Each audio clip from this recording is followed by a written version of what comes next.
For years, Donald Trump has carefully cultivated an image. Not the image of a billionaire real estate mogul, but something else entirely. A man who flips burgers. A man who poses in work boots. A man who claims to understand the struggles of blue-collar America. During the 2024 campaign, this performance reached new heights. Trump didn't just speak about workers. He tried to become one, at least on camera. But now, with real data in hand, that carefully crafted image is beginning to unravel. Because while the performance continued, the jobs quietly disappeared. Tonight, we examine how Trump's populist rhetoric collided with economic reality and why the very workers he claimed to champion may be paying the price. Populism is not just a set of policies. It is a performance. And few modern politicians have embraced that performance more aggressively than Donald Trump. Throughout the 2024 campaign, Trump repeatedly staged moments designed to signal solidarity with blue-collar voters. He appeared dressed as a fast food worker. He posed alongside sanitation crews. He emphasized physical labor, masculinity, and toughness. These moments were not accidental. They were carefully constructed symbols meant to suggest that Trump was not merely advocating for working-class Americans, but embodying them. The message was simple. I am one of you. But symbolism, no matter how vivid, cannot substitute for outcomes. Alongside this imagery came a promise. Trump argued that his policies would revive blue-collar employment across the United States.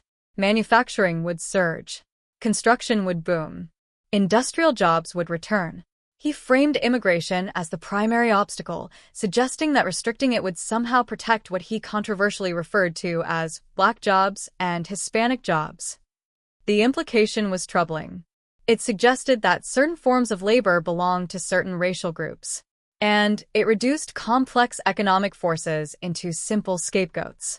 At the time, many economists warned that this framing was not just offensive, but inaccurate. The data would soon prove them right. In late 2024, economist Jared Bernstein explained that Trump's tariff policies were already producing measurable harm. Rather than protecting domestic manufacturing, the tariffs disrupted supply chains, raised costs, and reduced competitiveness. The result?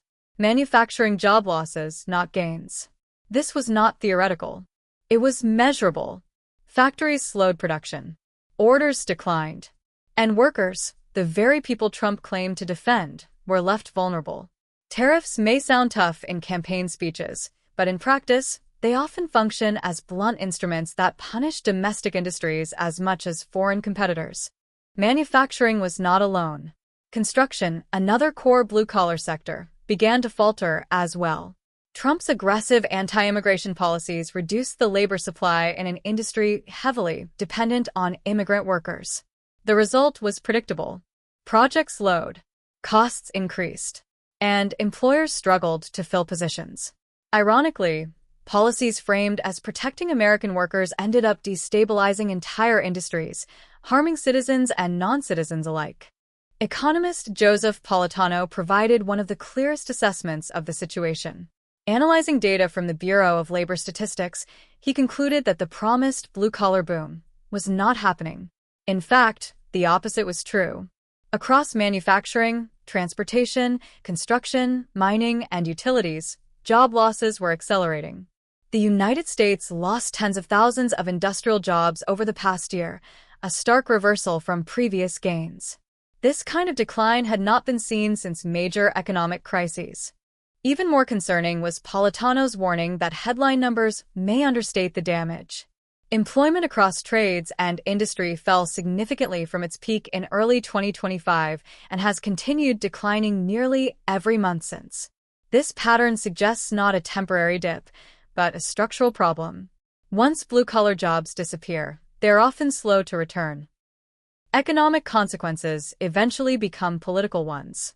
Trump's approval ratings on the economy have fallen to personal lows in recent polling. Notably, some of the very demographics he targeted with blue-collar rhetoric, including young men and Black and Hispanic voters, now express greater skepticism.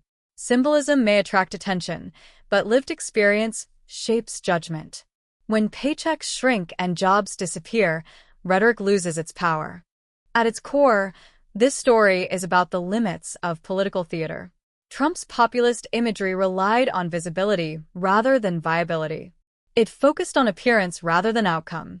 But economic reality cannot be staged.